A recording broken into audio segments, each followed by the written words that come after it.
ఇక్కడ గంగమ్మ తల్లి ఖడ్గంతో నరికితే పెద్ద కొండరాయి కూడా రెండుగా చీలిపోయింది. హాయ్ ఫ్రెండ్స్, ఎంతో పవిత్రమైన చిత్తూరు జిల్లాలో పొంగనూరు దగ్గర ఉండే బోయకొండ గంగమ్మ గుడికైతే వచ్చాను. ఈ బోయకొండ గంగమ్మ చరిత్ర ఏమిటంటే, ఎన్నో వందల సంవత్సరాల క్రితం ఈ ప్రాంతంలో బోయవారు నివసించేవారంట.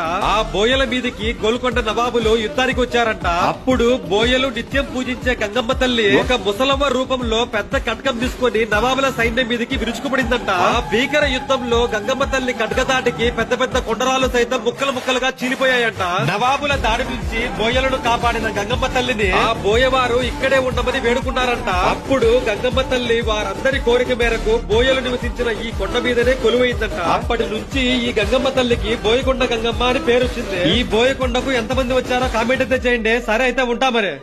ఇక్కడ గంగమ్మ తల్లి ఖడ్గంతో నరికితే పెద్ద కొండరాయి కూడా రెండుగా చీలిపోయింది. హాయ్ ఫ్రెండ్స్, ఎంతో పవిత్రమైన చిత్తూరు జిల్లాలో పొంగనూరు దగ్గర ఉండే బోయకొండ గంగమ్మ గుడికైతే వచ్చాను. ఈ బోయకొండ గంగమ్మ చరిత్ర ఏమిటంటే, ఎన్నో వందల సంవత్సరాల క్రితం ఈ ప్రాంతంలో బోయవారు నివసించేవారంట.